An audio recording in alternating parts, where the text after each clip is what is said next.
Eles não falam sobre isso, mas você sente tarde da noite, quando ninguém está por perto, quando o mundo adormece e algo dentro de você permanece acordado, seu celular está nas mãos, seus pensamentos giram sem parar, seu corpo pulsa, vivo, mas a alma parece ausente. Então você começa a buscar, desliza a tela, clica, imagina não porque seja perverso, nem porque esteja tomado pelo desejo, mas porque há um vazio. Você diz a si mesmo que é natural, que é só biologia, só estresse, só uma forma de aliviar. Mas, lá no fundo, você sabe a verdade, porque mesmo enquanto procura isso, você não está realmente presente. Seu corpo se move, mas seu coração está em outro lugar, e quando tudo termina, o silêncio retorna, a dor volta também, e a culpa não é uma culpa moral, mas uma culpa existencial, não vem do certo ou errado, vem da falta de sentido. Você já sentiu isso antes, não apenas depois, mas durante, mesmo quando parece intenso, selvagem, arrebatador, há uma distância entre você e você mesmo. Você tenta se convencer de que se trata de prazer, mas e se não for? E se nunca se tratou do corpo? E se for sobre a ferida? Aquela que você nunca teve chance de expressar, a que ninguém nunca enxergou, a que não sangrou, mas te esvaziou em silêncio, Carl Jung escreveu certa vez: as pessoas farão qualquer coisa, por mais absurda que seja, para evitar confrontar a própria alma. E se o desejo carnal não for realmente sobre querer, e se for apenas uma fuga, fuga do tédio, da solidão, da vergonha, fuga do silêncio insuportável do seu eu não encontrado, você não deseja apenas ela. Você quer ser abraçado, quer ser compreendido, quer ser visto, sem precisar representar um papel. Mas em vez disso, você corre atrás de pixels, de corpos, de momentos passageiros, um breve lampejo de vida que morre tão rápido quanto chegou, e o que sobra? O mesmo vazio, a mesma dor, as mesmas perguntas que nunca são respondidas. Você não está correndo atrás dela. Você está buscando a parte de si mesmo que ela te faz lembrar, porque o desejo real não é pelo toque, é pela verdade. Não se trata de luxúria, e sim de perda. A perda de conexão com o seu corpo, com seu propósito, com sua alma, e aqui está a verdade mais dura de todas. A luxúria não é o inimigo, é o sintoma, é sua alma tentando chamar sua atenção na única linguagem que ela conhece, porque há uma ferida dentro de você, de uma que você nunca escolheu, que nunca quis, mas que tem carregado por tempo demais, e se for honesto, realmente honesto, você sabe exatamente do que estou falando.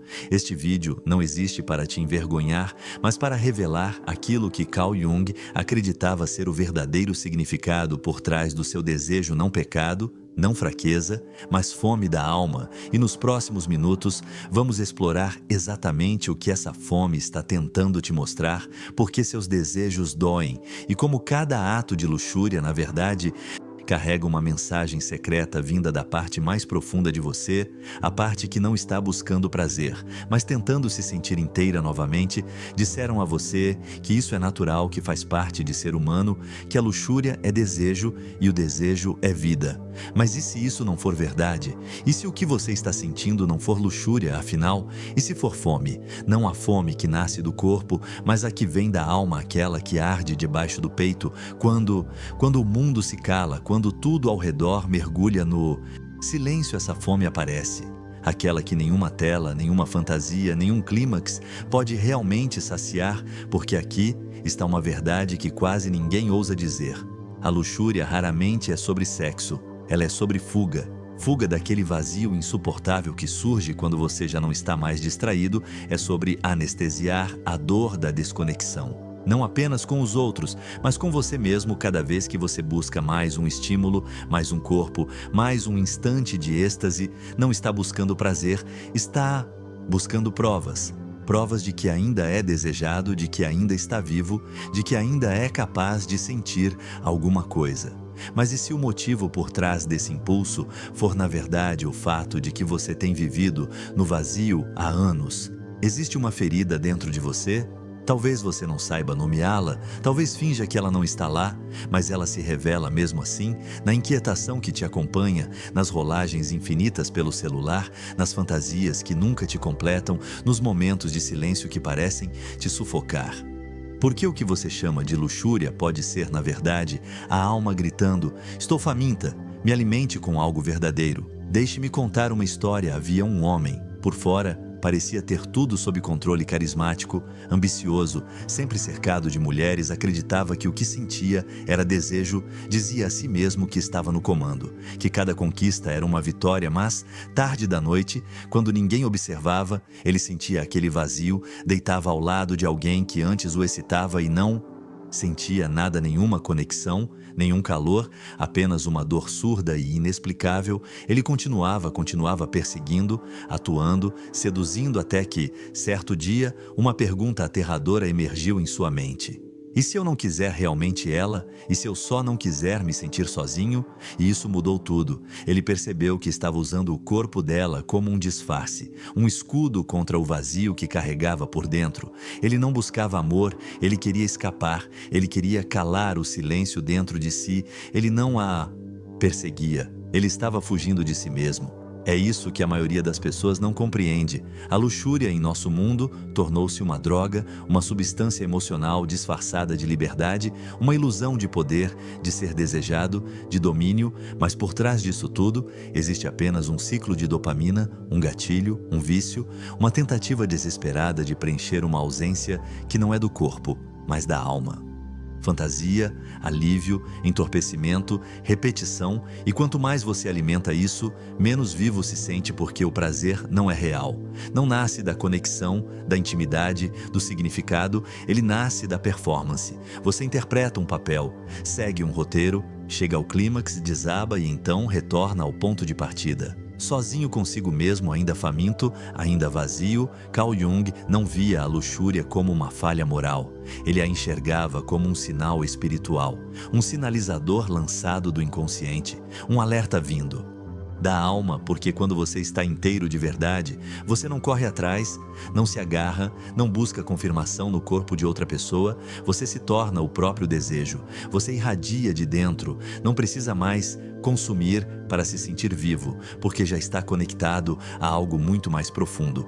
Mas para chegar lá, é preciso parar de mentir para si mesmo, é preciso admitir que o desejo não é aleatório, que essa luxúria constante não é uma necessidade, é uma máscara que esconde o fato de que você está desconectado há tempo demais. Então, da próxima vez que sentir o impulso, pare, não o reprima, não o siga cegamente. Apenas pergunte: do que eu realmente estou com fome agora? Não da imagem, não da onda, não da fuga, mas do real, da necessidade genuína. E talvez, apenas talvez, você ouça uma resposta que o surpreenda, não sexo, não descarga, mas algo mais suave, mais profundo, mais antigo, algo que soa como: eu quero ser abraçado, eu quero ser compreendido, eu quero voltar para mim mesmo, porque talvez, só talvez, você nunca tenha sido luxurioso, você só estava faminto por algo verdadeiro. Existe uma parte de você que você nunca conheceu, não de frente, não de forma direta, mas ela aparece toda vez que você desliza a tela, toda vez que sente aquele desejo, toda vez que quebra uma promessa que jurou cumprir.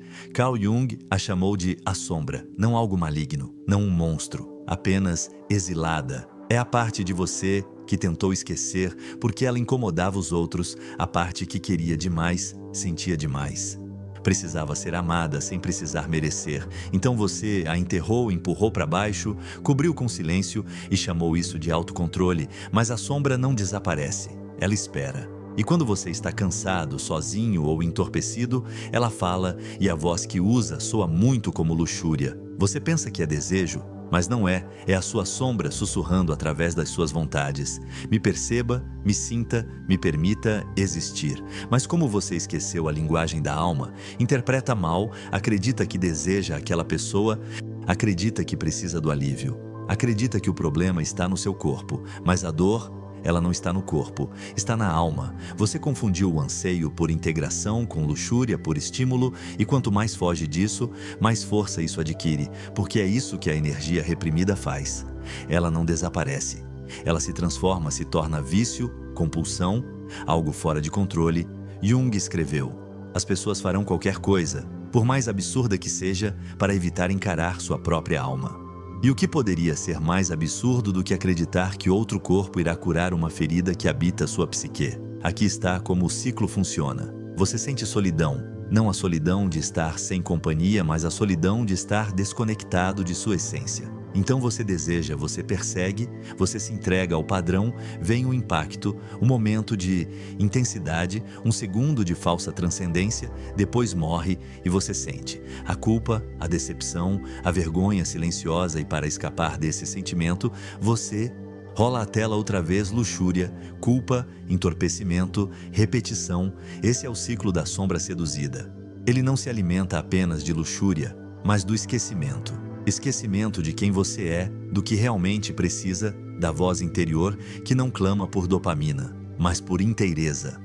A verdade é que você não é viciado em sexo. Você é viciado em fuga e cada vez que foge da dor, ensina ao seu sistema nervoso que não é capaz de lidar com o silêncio, mas a sombra não quer te destruir, ela quer se reunir a você, a parte sua que ainda chora em silêncio, não quer ser consertada, não quer ser julgada, quer ser vista, porque o que você chama de luxúria é muitas vezes o choro reprimido de uma criança que não foi amada quando mais precisava. E agora você busca calor, não porque seja pecador, mas porque nunca lhe ensinaram a sustentar a própria dor. É isso que Jung chamava de integração. Não se trata de se tornar perfeito, nem de apagar os desejos, mas de se voltar para as partes de si que abandonou e dizer, agora, estou te ouvindo. Porque quando você silencia a sombra, não se liberta, se fragmenta, anda pela vida fingindo, representando, agradando, enquanto seu verdadeiro eu permanece no escuro, esperando ser lembrado. Luxúria não é seu defeito, é sua lanterna, é a maneira da alma apontar para o lugar em você que ficou para trás.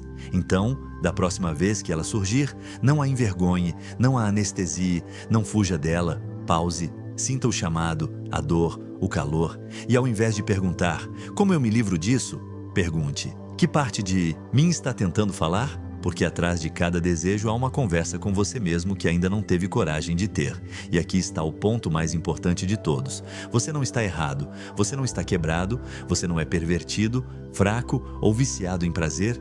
Você está desconectado. Desconectado das suas necessidades, da sua ternura, daquela voz esquecida dentro de você que sussurra. Por favor, não me abandone de novo.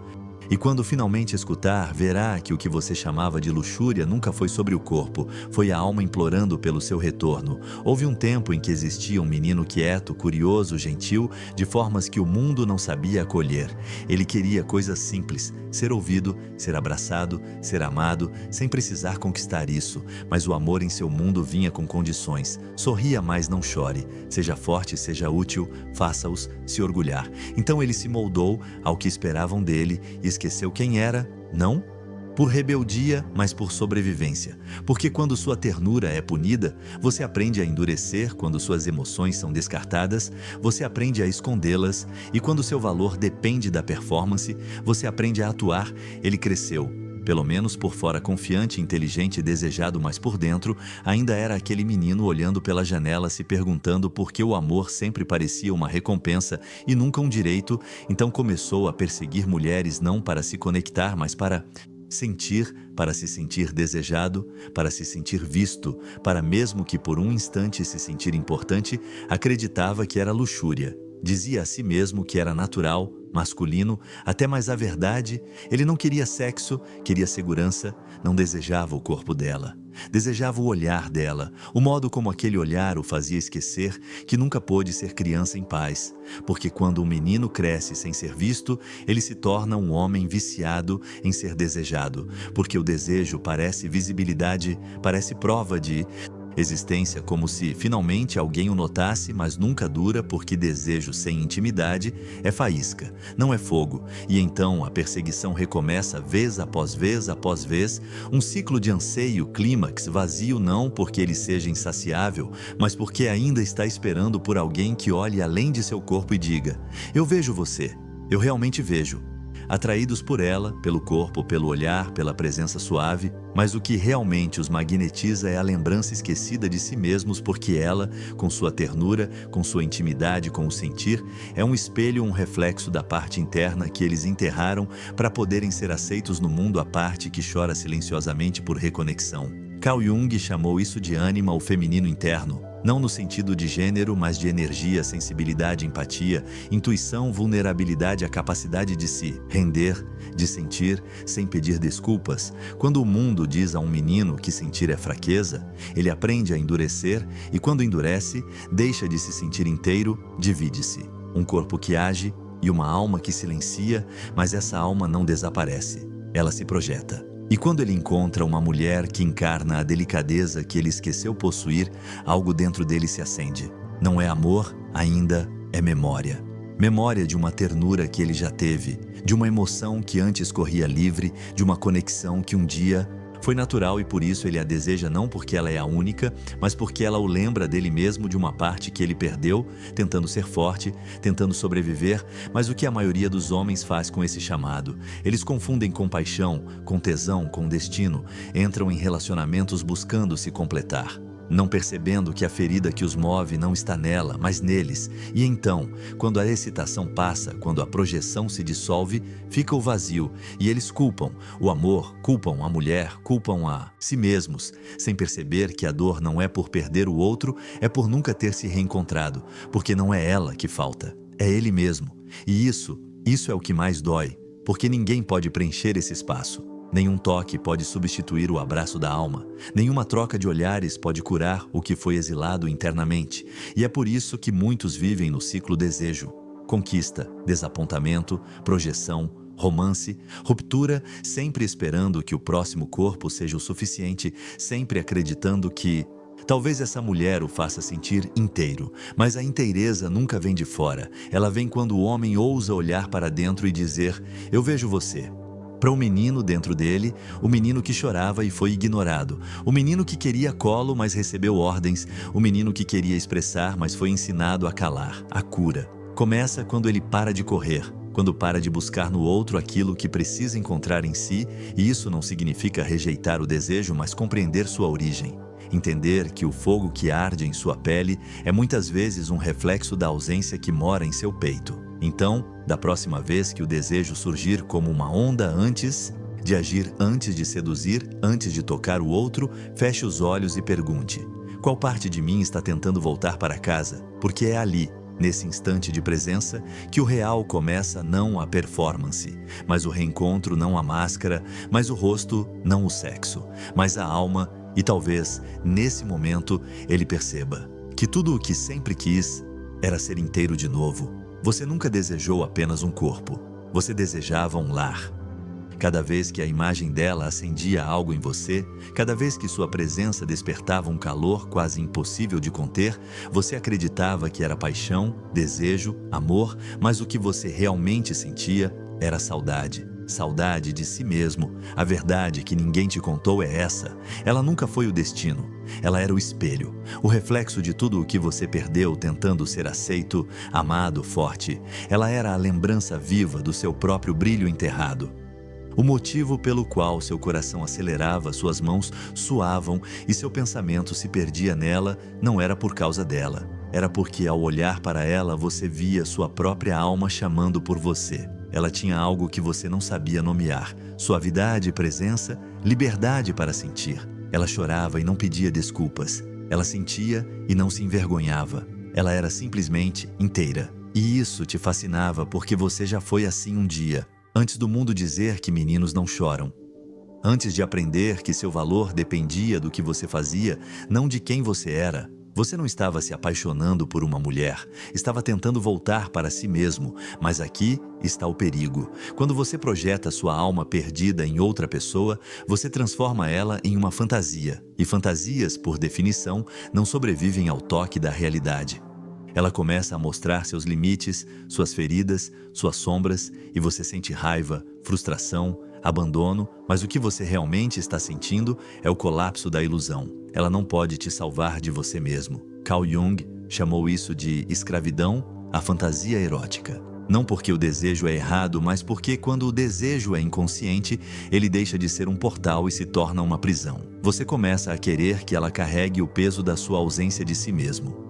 Quer que ela cure sua dor, preencha seus vazios, alimente sua fome ancestral por afeto. Mas ninguém pode ser tudo isso para você. Ela pode ser o despertar, mas você precisa ser o retorno. Enquanto você correr atrás de mulheres achando que o amor delas vai te fazer inteiro, você seguirá preso no ciclo. Desejo, conquista, projeção, frustração, colapso, não porque você ama demais, mas porque ainda não aprendeu a se amar o suficiente para parar de correr.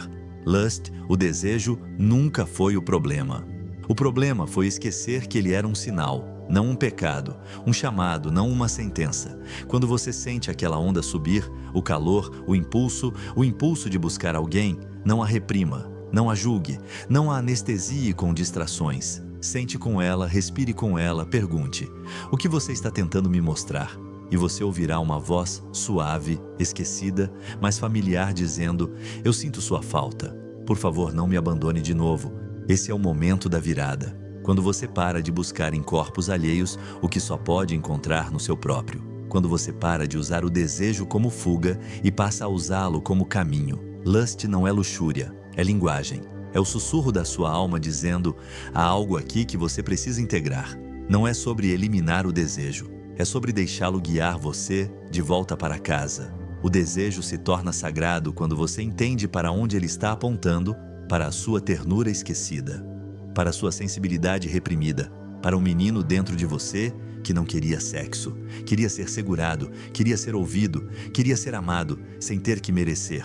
E esse menino ainda está aí, esperando na janela, esperando que desta vez você não passe reto por ele de novo. Você pode continuar tentando se salvar em olhares, toques, camas e promessas, ou pode parar, respirar e dizer para si mesmo: eu voltei, eu estou aqui e agora eu vou te escutar. Porque no fim, nunca foi sobre ela, foi sempre sobre você. E isso muda tudo.